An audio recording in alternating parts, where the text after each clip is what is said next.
Thank you. Good morning, Heart and Soul. Y'all know that we are continuing on our adventure in faith. Um, I don't know. Some of y'all may be tired of me reminding you that that's the case. I can't help myself because what really is happening here on Sundays or in classes or wherever it is, y'all know I'm really reminding me. And so it answers the question. You know, sometimes we we find ourselves in situations and circumstances where it seems that all the only question on our lips is why me, Lord? Why me? And then, well, not the only question, it's kind of two or three kind of lumped in there together. Why me? What did I do? What did I do wrong? And I want to say to me, to all of us today, to eliminate the question and just know that I'm on an adventure in faith. You know what I mean? It could be even when you look at the visual, the image that we have selected for our adventure in faith slide that you see up before you now, you can see that it's a windy road. You can see that it's not a stroll in the park. You would begin to know it's like getting on a roller coaster getting on a roller coaster, especially the ones that you know the ones. Every theme park that has one, it's a special thing.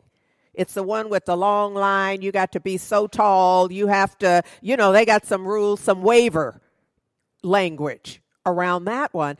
And I just want to say that life has come with a bit of a waiver. It's going to be an adventure. Hang on, hang loose, approach it however you can, but just know there's never been a generation. There's never been anybody who got here and got out of here without being on an adventure with that. They may not call it that, but the bottom line is the experience is it's not going to always be to your liking. Didn't anybody tell you that yet? That your life is not going to be made up of pearls that you string together just because they's wonderful. It instead is intentionally includes the challenges so that you get to build your spiritual muscle and you get to develop some emotional intelligence. Please surrender so that we can live together in harmony. It can't just be your favorite flavor. It includes all of life, all the flavors, all of the experiences. And you know what? I'm just going to come with this. A powerful practice is to say thank you. To just, even while you're, in the middle of it. Even while you're in the middle of the struggle, in the middle of the challenge, in the middle of wondering if you're going to live to tell this, give thanks. And if you like, well, Rev, about what? Because you got here. Because you're at a point where this could happen. Because you've all had enough life experience that several of those experiences you might not have lived to tell it. It might have been a health challenge. It might have been a relationship challenge. Whatever it is in life, maybe in that moment, all you can be grateful for is that you're in that moment. And in your right mind, enough to know that you're in the moment. Now, if you don't know you in the moment, there's nothing that you can do. This talk is not for you. But if you have enough awareness to realize that you are in a challenging situation, then give thanks that you know that you're in a challenging situation. Find your blessing wherever you can. There's power in landing in a blessing. You know what I mean? Land there and then stick it. Land in whatever it is and then stick your landing that this is a blessing somehow. I'll get back to you on what the blessing is very specifically. Stay tuned. I don't know what the blessing is, but I know there's a blessing in here. How do I know? Sankofa. Because I see the trail of my life, the pattern of my life and my ancestors' lives, and I realize that if I hang out long enough in the awareness of a blessing, I am able to identify the blessing. Come on, y'all. Look, because our personal, it's what I call my personal universe. So I live in the spiritual universe, but within that spiritual universe, there's my personal universe. And there's often, it's an interesting place. Y'all don't put it on your little vacation itinerary. It's an interesting place. Sometimes it's quite chaotic. It's not like yours. I know yours is peaceful. And there's joy in every corner of it. Mine's a little more interesting. Some I do, some I don't. It's a variety. It's got pretty much everything going on in there. It just depends on which day. And because it's all formed by our beliefs, our personal universe is all formed by our belief, it behooves us to what? Just like Philippians 2:5 says, it behooves us to have this mind in you that was in the Christ consciousness. It says Christ Jesus. And what it means is the man who had owned, taken responsibility for, walked in the consciousness of Christ, the illumined consciousness, the one that knew that this situation right here, it ain't the whole story. Don't get hung up on this, because this is just part and parcel of the direction, of the guidance, of the opportunity for the fullness of living. And you see, when I say this to you, I think I said last week or the week before, maybe I'm going to say it next week, that this is so important for us to get, this Philippians 2:5, because I don't want us just skipping past it. You know what I mean? Just like memorizing it and, I know Philippians 2:5, but I need you to be living it. You see what I'm saying? I need you to apply it. This notion of the Christ consciousness being the mind that I use. So I'm not clear that any of us are going to master this so that we can say 24/7, 365, but let's get busy doing as much as we can. As often, as frequently as we can, defaulting to that, building the pattern, building the habit of thinking from that way. Not just looking at the thing and calling it from a place of judgment, but looking through it and seeing the divine in it. Identifying the blessing before the blessing hits you upside the head. Identifying it before it has fully formed. Knowing it's there and calling it forth simply because you're willing to use the power of your word, because you're willing to see it. You're not just stringing words together. You are literally identifying the good, even if you're the only one in the group who sees it. If everybody else says this is horrendous, your work is cut out for you, because your work using the Christ mind is to see that there's something else in there. There always is. There always is. Our lives, it's usually that it takes decades for us to get to a point where we can look back and say, oh, Lord, I'm glad I went through that. I almost didn't make it through. But getting through it gave me everything that I need right now to know this. But maybe we can speed up the process and everything doesn't have to take a decade or two. Maybe we can know it more instantaneously or within a week. A few days, 10 days, 2 weeks, a month, maybe whatever it takes. But we just set an intention to get better and better at recognizing it sooner and sooner. More than any person in recorded history, we have Yeshua, the master teacher that the world ultimately came to call Jesus, as one who embodied an exalted idea of the Christ. You know, not just as a word, not just as an identity, but as an awareness.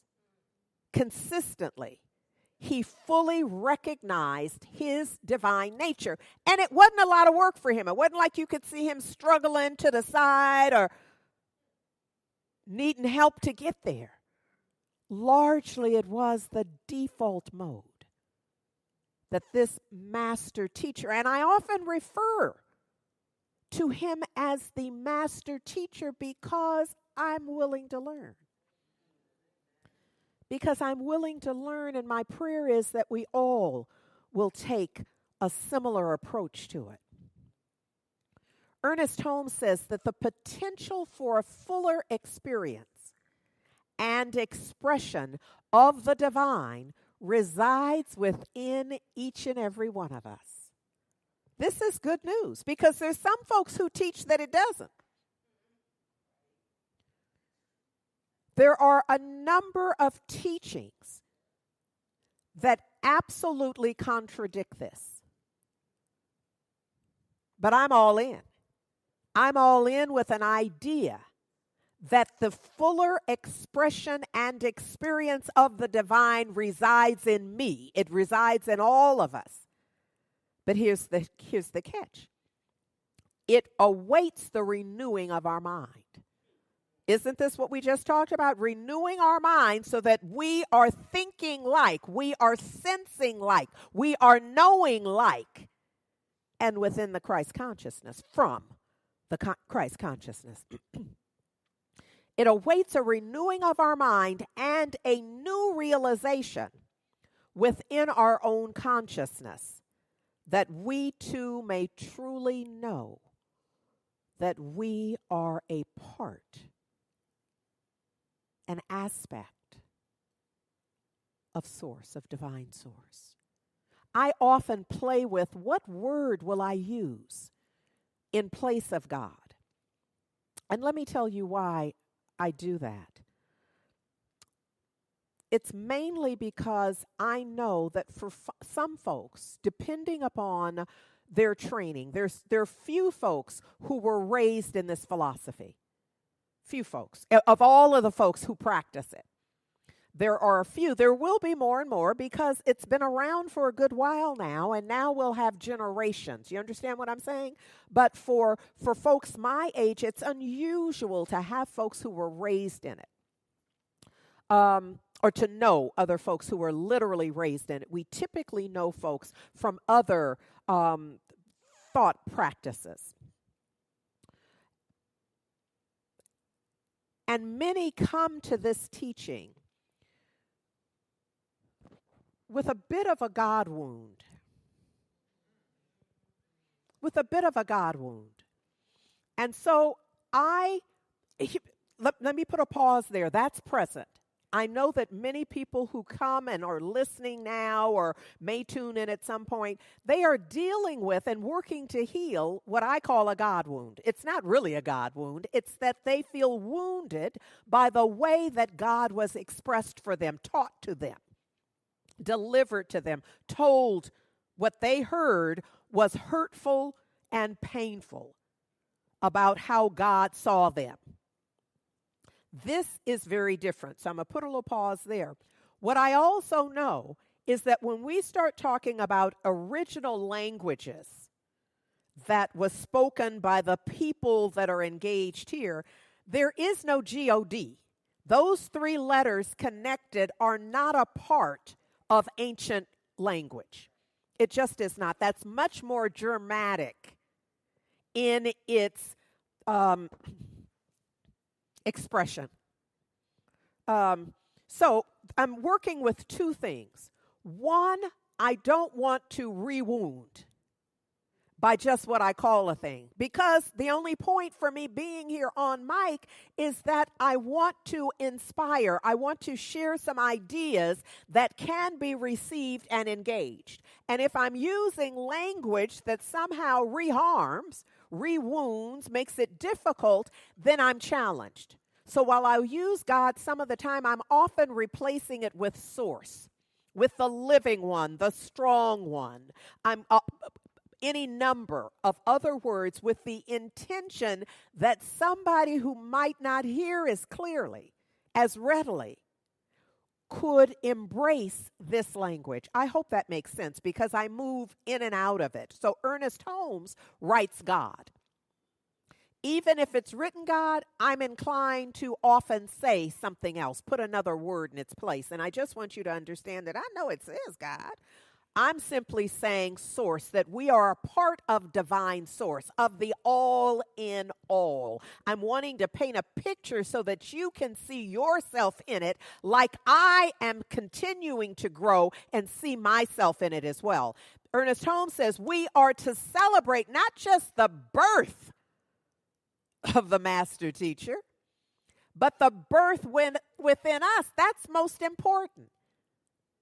It's not just the birth, it's the birth within us of the greater awareness that we too are the beneficiaries of divine givingness, the divine givingness, and that we're called to open up our thought to a greater acknowledgement and acceptance of the divinity that resides within us.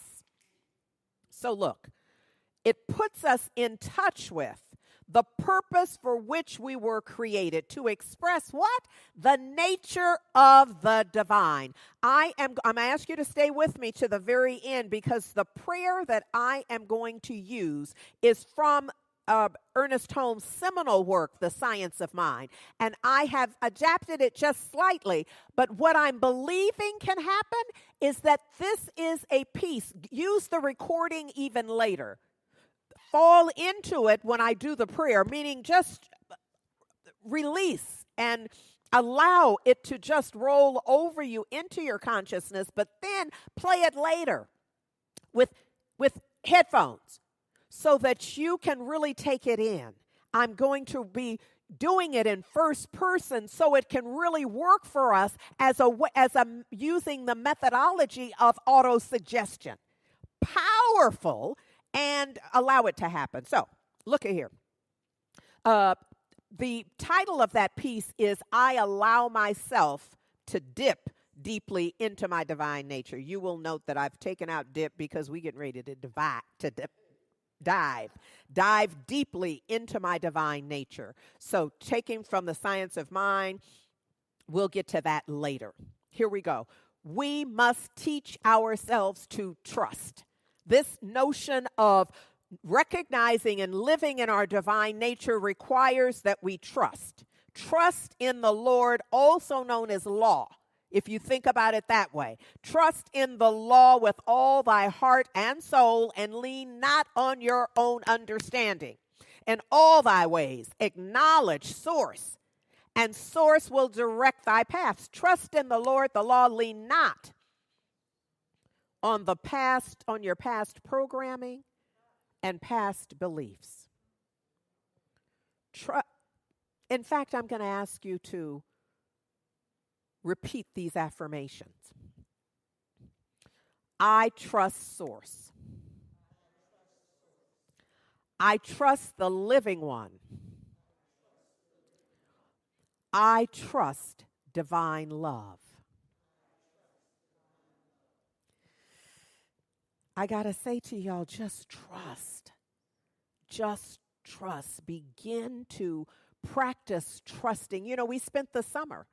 Our summer school theme, text, focus was on trusting, helping us to build our trust muscle so that we could move through this. Why? Because our experiences, are fashioned according to the pattern of our thinking. We are surrounded by creative intelligence. We know this. This is what Ernest Holmes says, which receives the impress of our thought and acts upon it. always tending to bring into our experience those things which are both conscious and subjective, meaning that it is individualized in you. We do not put the power in our thought, but rather we use the power, which by nature resides in our mind. This is why we got to renew our minds. Because that old way of thinking cannot hold it. Y'all have heard it said that you cannot put new wine in old wineskins. You cannot put a new way of being, a new understanding in your old mind. That's what that is trying to say in so many ways. It's teaching us that I know you're like, okay, I got that. Yeah, just give me that. Yeah, no, you can't even hold it. Your hand is already full of the lie. You can't even fit that in without letting go first. Our thought is a channel, a pathway for divine action in our lives. You know, when I talk about letting it go, you can let it go because why? God's got it. That's why you can let it go. You can let it go because there's an absolute knowing, an absolute awareness that right where you are right now, the whole perfect and complete nature of God already is. This is not you waiting for God to come. God's got you. God's got you. So look, Brannis McKenzie wrote a song about it. Here it goes.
To worry or fret what the outcome will be, because I know it's already done unto me as I believe.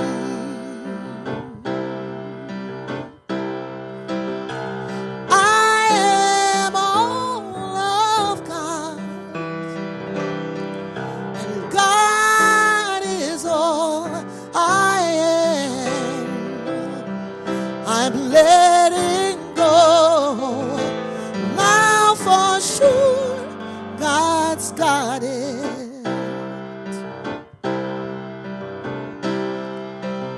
I'm changing my worry to love, faith, and trust, knowing God. Open my heart, mind, and soul to love's lightning around. I don't need to worry or fret what the outcome will be, because I know it's already done unto me. So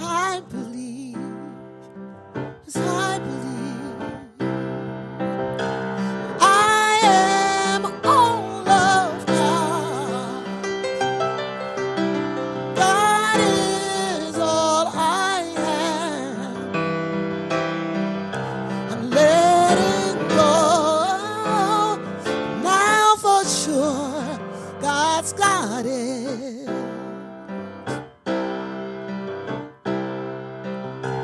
I am all of God,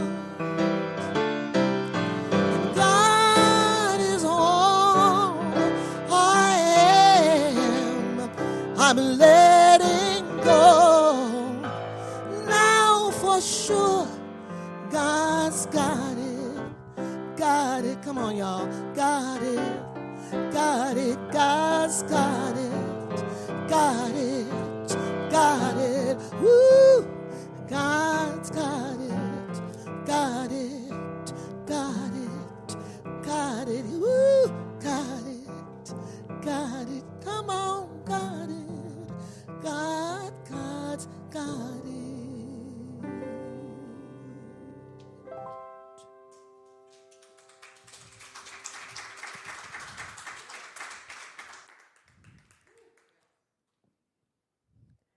Thank you, Brannis. Thank you. God's got it. And thank you, Tammy Hall. Thank you. Ooh, Heart and Soul is so good. I tell you, just juicy good, if I say so myself. That part of the lyric that says, I don't need to worry or fret what the outcome will be. Why? Because she answers the question, by the way. Why don't I need to worry or fret? Because I know it's already done unto me as I believe. And I believe God's got it. You see how that works? It's done unto me as I believe. So I don't have to worry or fret. Why? Because I know God's got it. And I'm going to work with that. I'm going to go with that notion, with that awareness is how I will live henceforth. Oh, I tell you, I am still working out my own illumination around Luke 6. When we were together last week, I told you, working with, first of all, working with verse 47, this notion that we are called, the master teacher here is saying that every person who hears my words and believes them and applies them, for that one, it can be different. And I'm just going to say, I'm not on that level, but it's similar with every teaching. You can just be present and say, I was there, and somebody can say, well, what'd she say? And you'll be like, well, Brannis sang. And Tammy played, and you needed to have been there. But you may have no idea about the message. You won't remember any emphasis on trust, in knowing and letting go, this notion that always I weave through, that it is done unto us as we believe.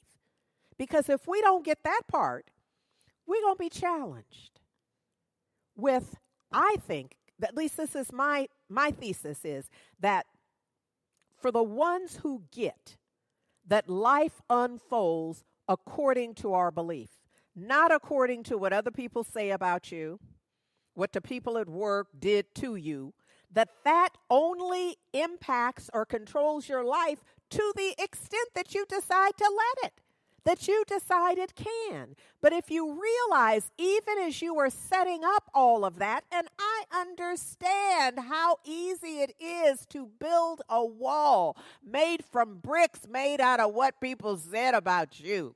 Or you thought, sometimes they didn't say that about you, but you thought they did. That look they gave you, that's it. And you just put that brick in. Add the mortar to it, which is your fear. And your self-doubt and self-loathing is the mortar. So you put that wall together. And then you're like, well, I didn't believe that, Rev. It's what people did. This is really what happened in my life. And usually a teacher does not have time to chip every brick out and show you. So I need you to trust the process. To just know that every time in the workplace, in intimate relationship, in family of origin, on the bus, on the way. It doesn't matter the situation or circumstance. It has everything to do with what do we believe.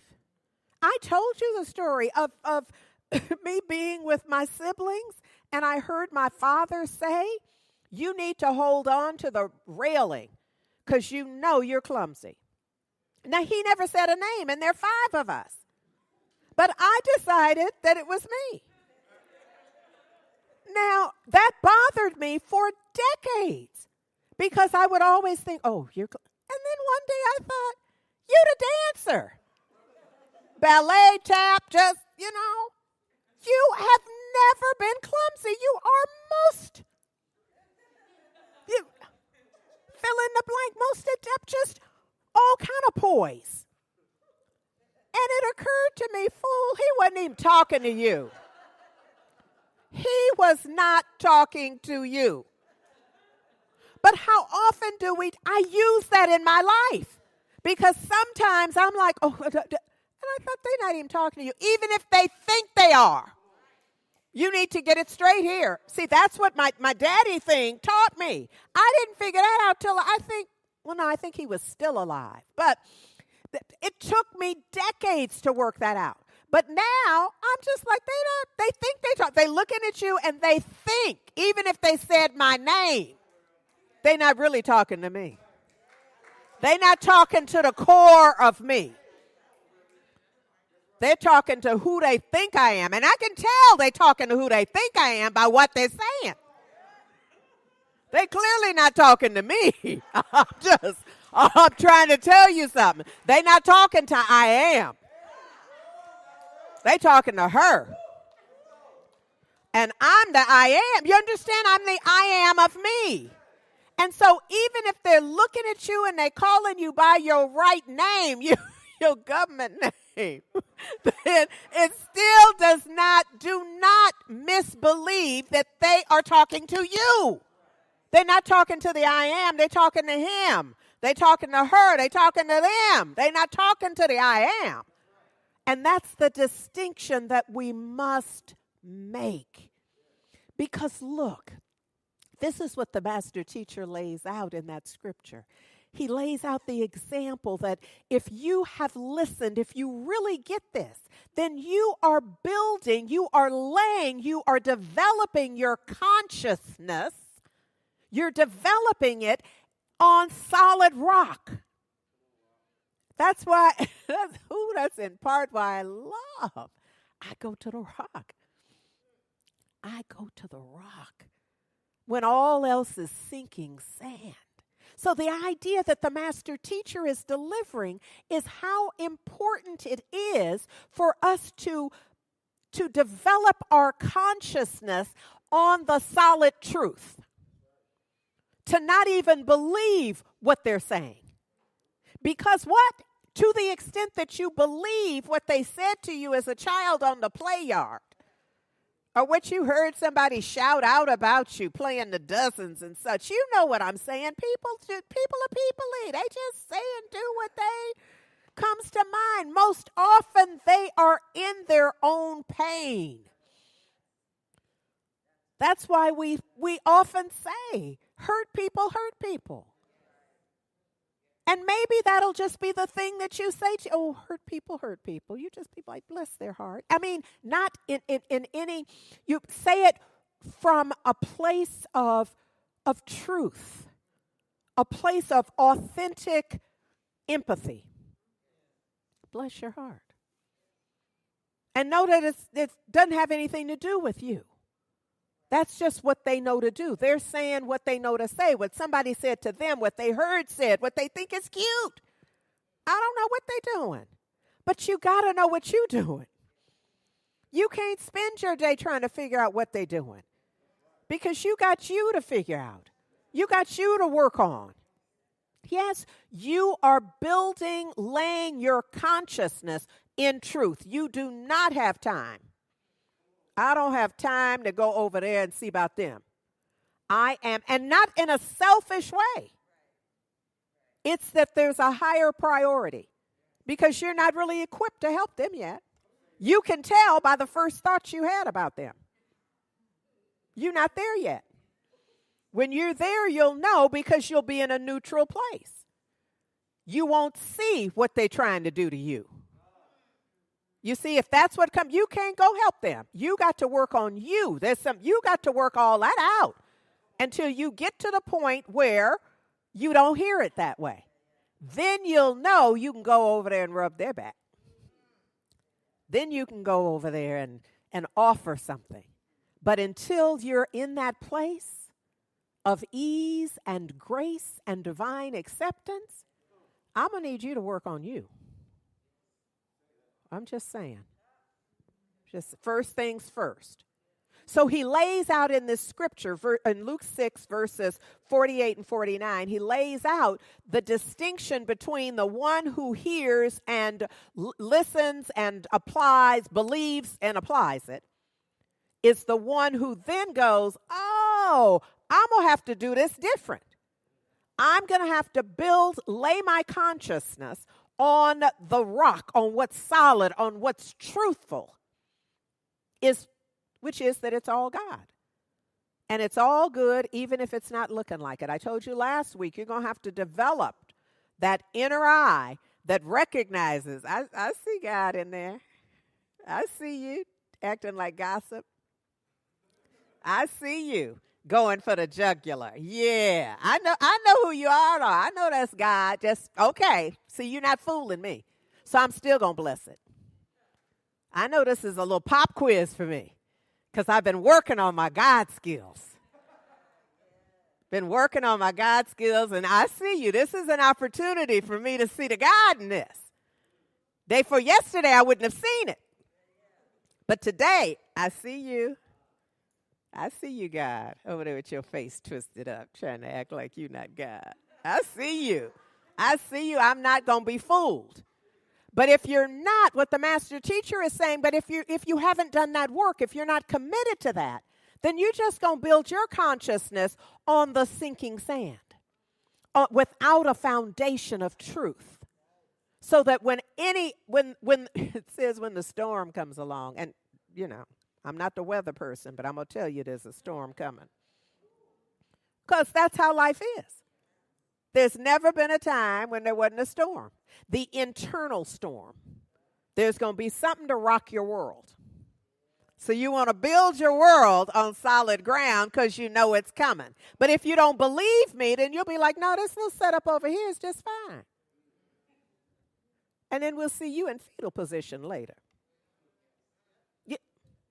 I hope this is clear, y'all, because I'm just trying to lay some tracks so that I'm often bringing you ideas to integrate, to apply to your lives. But sometimes I wonder, and sometimes people say to me, I heard you, but how are we supposed to do that? You know, I wasn't raised by people who knew that. I didn't take any class where that was laid out. So more and more, I'm wanting to see, isn't there a way that I can share on Sundays more specificity around how we might approach it? Yeah? Okay, so I'm just doing my best here. Ernest Holmes says the power that we use, that we make, the power, the divine power, is a power that we can use to impoverish ourselves as well as to enrich ourselves. It's the same power, is what he's saying. It's up to you whether you use it to feel defeated or to feel empowered. Entirely up to you how you work in the law. Yes? He says, if not, this would be a universe of duality. But instead, it's one thing. It's good. You don't have to use it for good, though. You can use it for whatever. Pick something. And when you believe in that, you can have that be so. Let's not confuse belief with what you tell people, though. Because if you think that what you've been telling people is what you believe, then this won't make sense to you. But if you get still and you realize you believe in conflict, you believe in giving as good as you got. They say something to you, oh, you coming back with that. It may not be right now, but I'm going to get to that. If that's what you believe in, that is exactly how you are using the law to form your life experience. Oh, I hope this is making sense. I'm trying to give examples that tend to work with this. So, I just wrote my little questions here. So, what is and how is divine source? I ask that because your answer to that forms what you believe. It informs what you believe. Your answer to that, what is divine source? How does divine source operate? That's how your life, it's in there someplace. See, it's not an answer that, I'm going to pause for a while and I'm going to tell you the answer. I only have my answer. But each of you have the answer. Each of you, wherever you are in the world right now, you have the answer to that question, and that answer to that question informs how you see God and your relationship with the divine. And because you are that, you see, it's either all God or it isn't. And if it's all God, that includes you. So how you see God, what you think God is, and how it operates is about you as well. Oh, so many things. My other note here, what we can discern. Oh, yeah. Whatever your answer is right now, expect it to evolve. If it doesn't evolve, you're not doing the work. If you're doing the work, God will expand in your awareness. You'll see God in more situations, circumstances, life.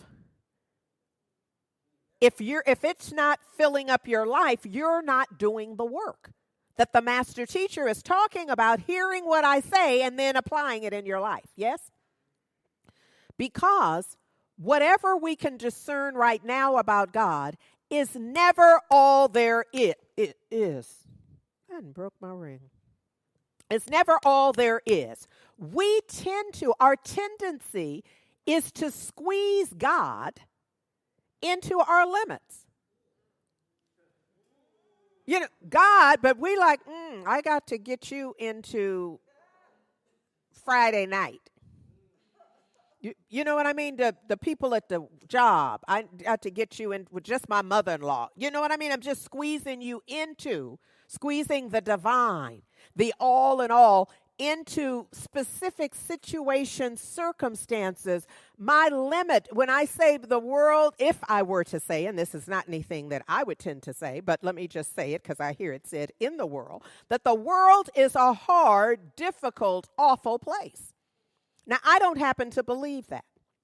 But for the one who does, they are squeezing the all in all, infinite possibility into a belief that the world is an awful, horrible place. Okay. All right. Look, I'm going to get up out of here. Let me just see. I have to touch on where we were last week. Because, my little mastermind is it's wearing me out with this idea of the divine forever revealing itself to each of us. But this question about whether it is ever appearing to each of us, it's revealing itself to each of us. But are we ever getting it? Remember I told you last week that I had to put in never because my first read of it was no. That word couldn't be ever. It must be never. And then as I kept sitting with it and letting it work with me, I got that it's ever. Why the God, the all in all, who is already within each and every one of us, as harmonious and perfect, has ever appeared as the God we believe in. Because that's the one that fuels our life. The God we believe, it's not even a we believe in. The God I believe in, the God each of us as individuals, because it's not a collective belief thing. It's the one that one believes in. That's the way it's going to show up. I feel like we need to spend the rest of the year just with that, just getting that how I see it is the way it shows up for me. But my problem is that because my ocular system is outward facing, I see how it's showing up for you. And then I'm compelled to share with you about that. So I miss entirely how it's showing up for me. I miss entirely the God in my life because I'm looking at it elsewhere and offering commentary. Being totally, do you understand, totally distracted from what is mine to be and do. Oh, I love this. We're gonna get back to it, but look,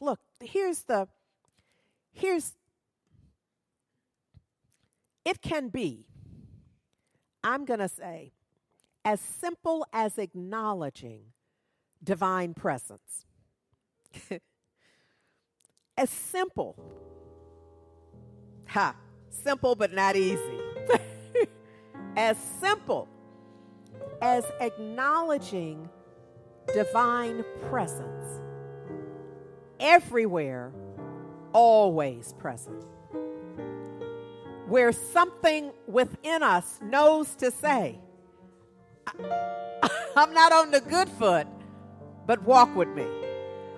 I'm not on the good foot. I don't know where I'm going because I'm clearly off course.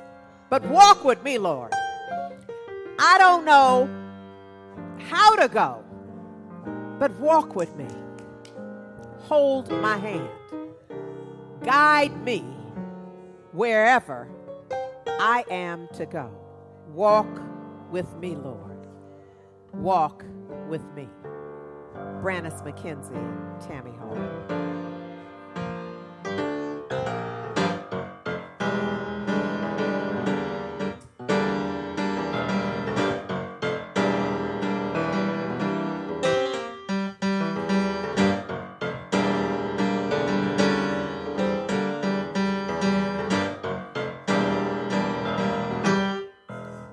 Walk with me, Lord.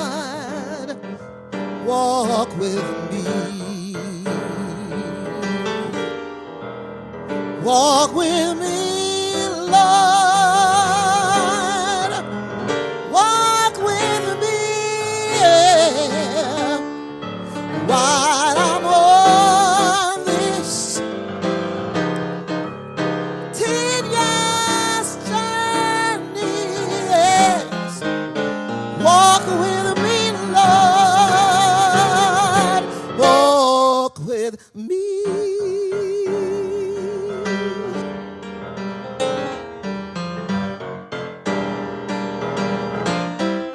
Hold my hand, Lord. Hold my hand. Hold my hand, Lord. Hold my hand. While I'm walking, come on with me on this tedious journey.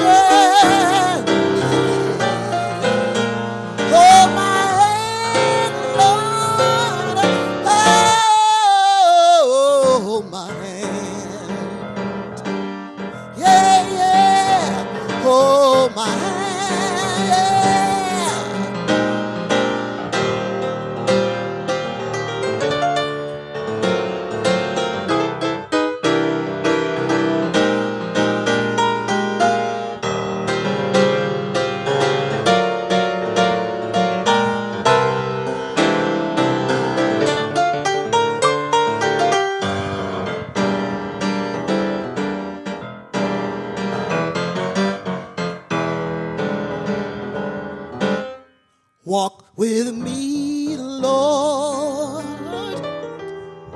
walk with me. Yes. Walk with me, Lord. Walk with me, yeah. While I'm on this tedious journey, yeah. Walk, walk, walk, walk, walk, walk with me. Oh yeah, oh yeah. Come on, walk with me. Yeah. Come on and walk with me. Yeah. Yeah. Hold my hand. Guide my feet. Walk with me. Yeah, yeah, yeah. Walk with me.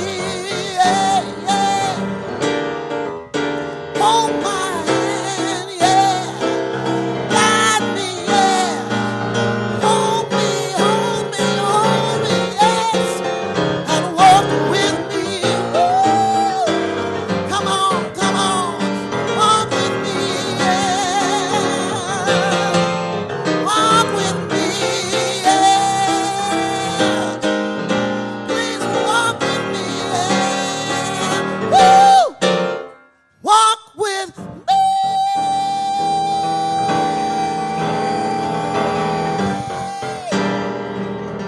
Yeah, yeah, yeah, yeah, yeah, yeah, yeah.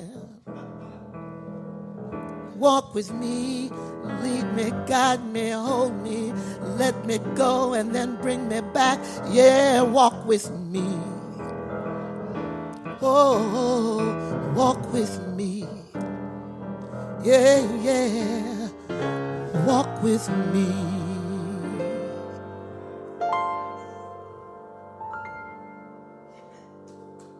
Ask you to center yourselves. I often say, assume the position. Many of you are at home or wherever you're choosing to view it. So sit in the way, stand in the way that you are the most receptive. Because this is our call to walk with me, to hold my hand, to guide me, to open my heart, to illumine my mind. Again, this is from Ernest Holmes. I allow myself to dip deeply into my divine nature. With a little tweaks, I allow myself to dive deeply into my divine nature. And so just be willing to hear my voice as your own,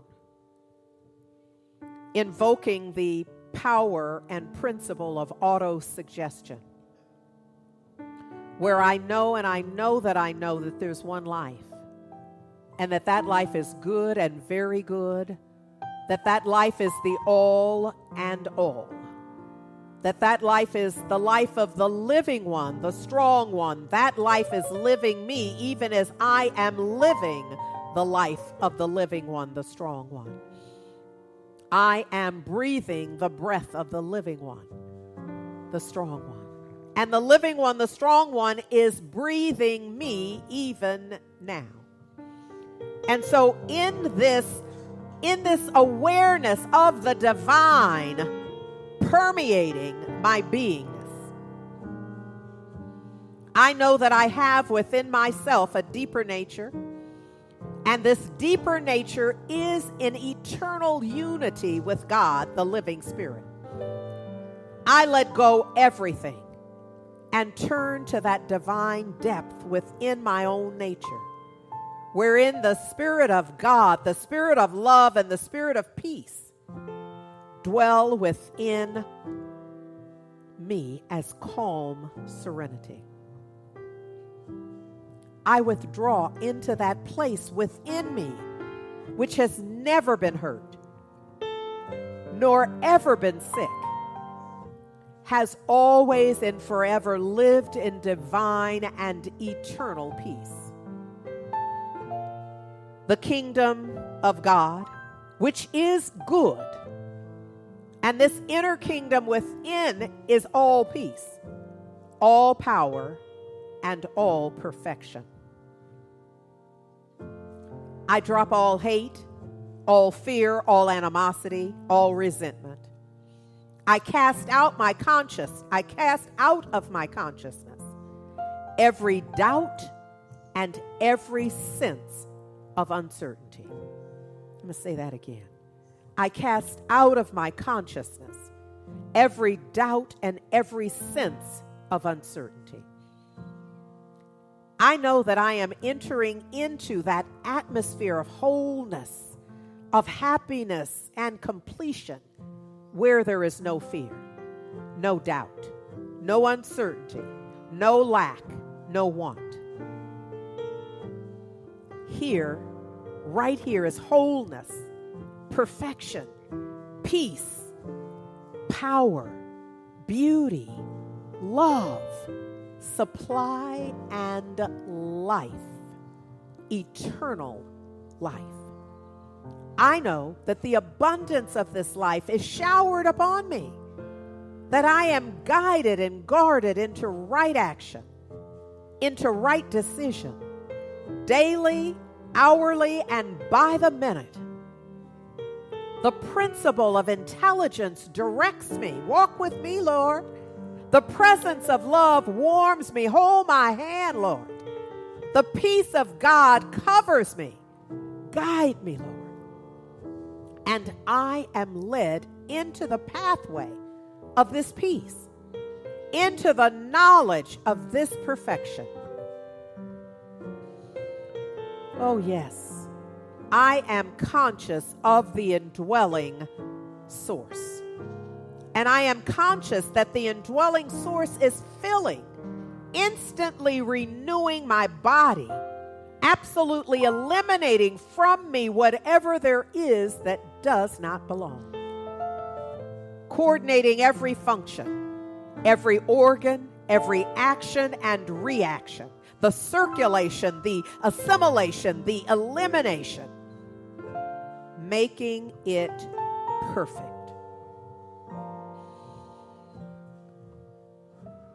The life principle of every part of my being is perfect and harmonious, and now functions perfectly in me.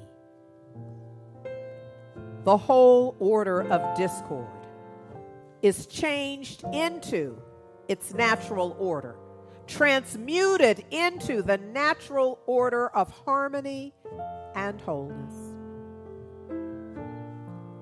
And I let that divine power be exactly what it is in me. I am no longer afraid, for love casts out fear. My faith destroys all fear. I awake from the dream of lack and want and unhappiness to the knowledge and acceptance of harmony, of abundance and peace. I deeply trust the divine plan. I allow myself to dive deeply into my divine nature. I am in gratitude and ease every day.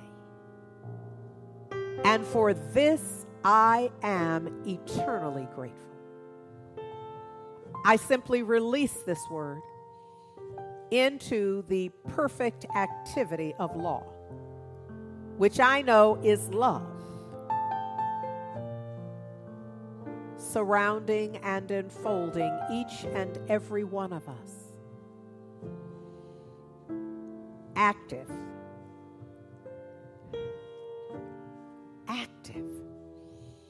in the perfect realization of these words, of this truth. I simply let it be, knowing that it's done well in the divine. Ashe. Amen. And so it is.